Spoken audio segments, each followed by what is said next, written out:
Mesdames et messieurs, bienvenue dans cette nouvelle édition dont voici le sommaire. Le ministre de l'économie et des finances déclare que la Mauritanie joue un rôle essentiel dans le renforcement de la coopération arabo-africaine.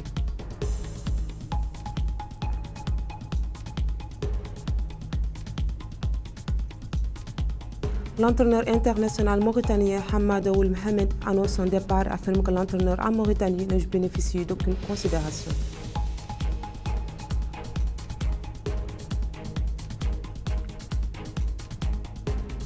Sit-in à Nouakchott du personnel non permanent de la Somelec qui exhorte le gouvernement à les recruter.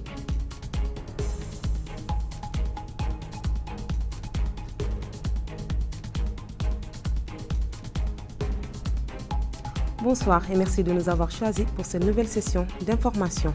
Le ministre de l'économie et des finances, Mokhtar Ould Ndiaye, a déclaré que depuis son indépendance, la Mauritanie a joué un rôle primordial dans le renforcement de la coopération arabo-africaine et que cette coopération s'est intensifiée durant le mandat du président mauritanien Mohamed Ould Abdelaziz à la tête de l'Union africaine. Ould Ndiaye s'exprimait au cours de la session d'ouverture de la réunion du conseil d'administration de la Banque arabe de développement économique en Afrique, BADEA, tenue ce mercredi à Nouakchott. Le président du conseil d'administration de la BADEA, l'ingénieur Youssef Ibn Ibrahim El Bassam, a annoncé que cette réunion du conseil d'administration de cette institution bancaire transcontinentale inter-mauritanienne sera l'occasion d'adopter le financement de 9 projets en faveur de 9 pays africains, et ce dans le cadre d'un volet d'un vaste programme triennal de BADEA d'un coût global de 210 millions de dollars américains.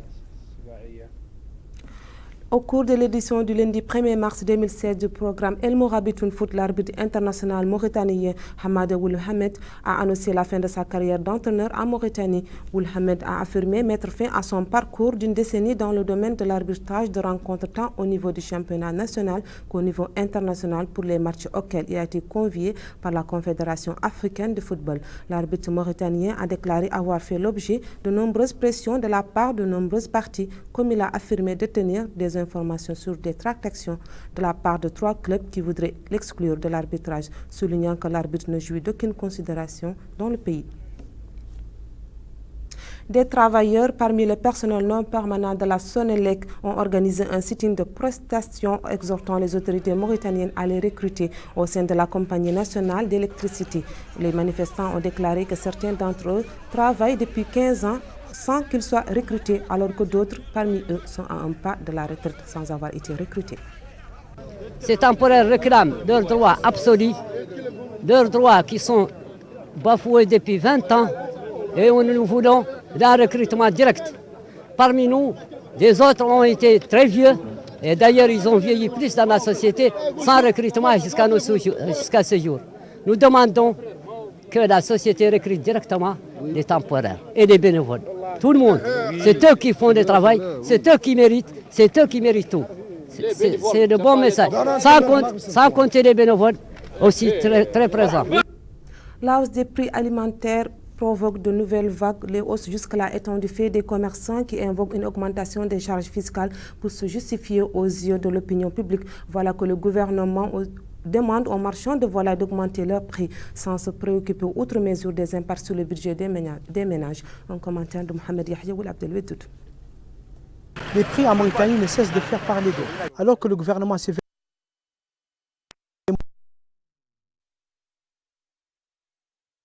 de la population, le ministère de l'élevage vient de transmettre une circulaire dans laquelle il somme les marchands de volailles à vendre le poulet local à 1500 ouguiyas le kilogramme au lieu de 1000. Jusque-là, à l'abri des hausses successives ayant touché tous les produits importés comme locaux, le poulet était à l'abri des pressions d'un marché soumis aux charges d'une fiscalité lourde et prohibitive. Et voilà que le gouvernement pousse les commerçants à augmenter la pression sur les citoyens en les incitant à hausser les prix. Le pauvre citoyen mauritanien a déjà supporté tout au long de l'année 2015 la hausse des prix de la viande rouge, du bétail, des vêtements, du loyer, en plus du carburant qui a connu plus de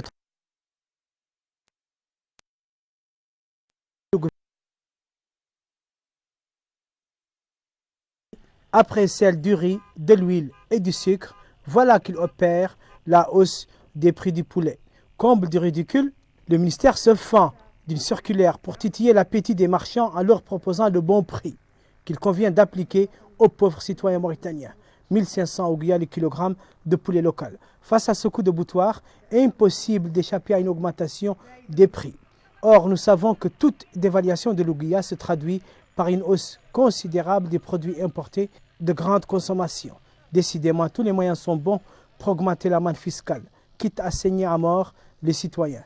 Quant aux répercussions sur ces derniers qui commencent à grincer des dents, la campagne Manichari Gazoual risque de se transformer en mouvement Manicharichi.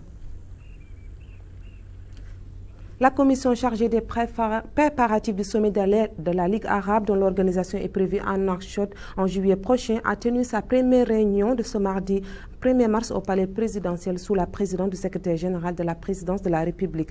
De sources médiatiques, la commission compte quelques membres du gouvernement ainsi que des hauts gradés du commandement de certains corps militaires et à leur tête le chef d'état-major général des armées, le général d'armée Mohamed Ould Mohamed Ahmed. Au menu des travaux de la commission, la préparation de l'organisation du 27e sommet durant une période ne dépassant pas 4 mois.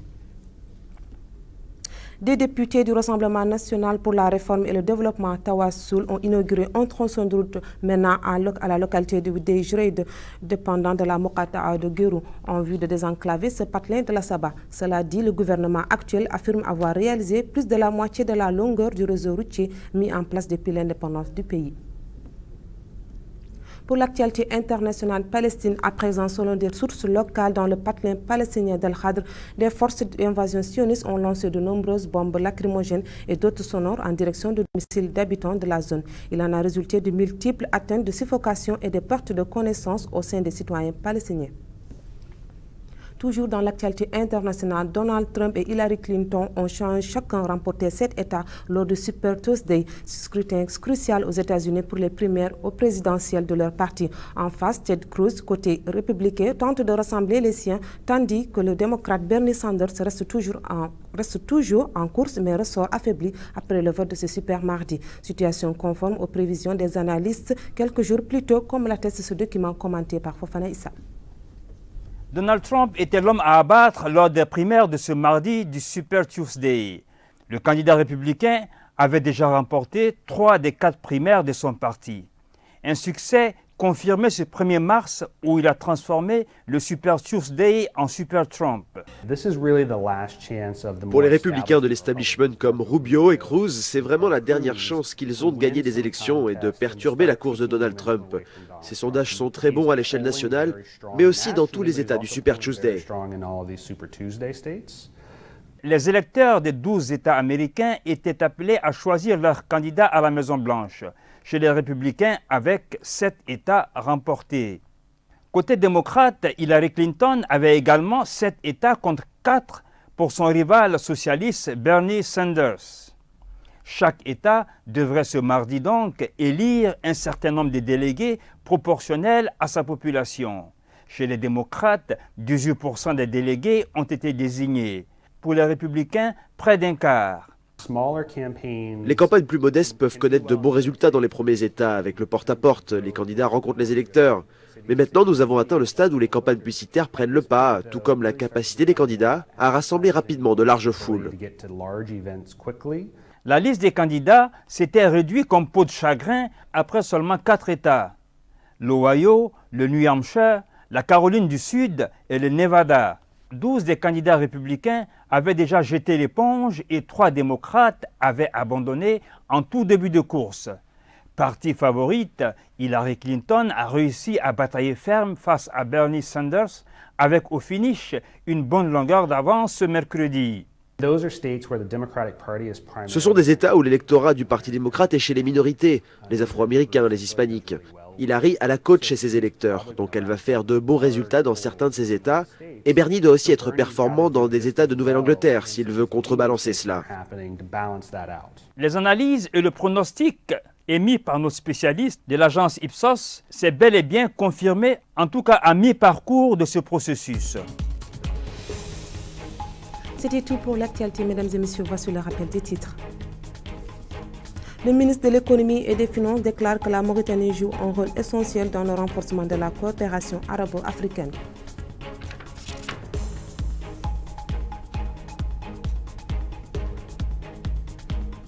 L'entraîneur international mauritanien Hamad Ould Mohamed annonce son départ et affirme que l'entraîneur en Mauritanie ne bénéficie d'aucune considération.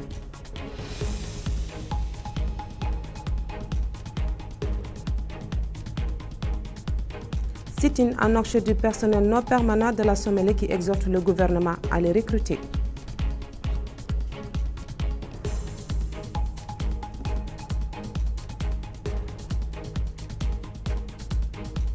Mesdames et messieurs, ainsi s'achève cette édition. Merci de votre attention et bonne suite de programmes sur El Mourabitoun TV. Vous pouvez suivre cette édition ainsi que d'autres éditions encore sur notre page Facebook qui s'affiche à l'écran.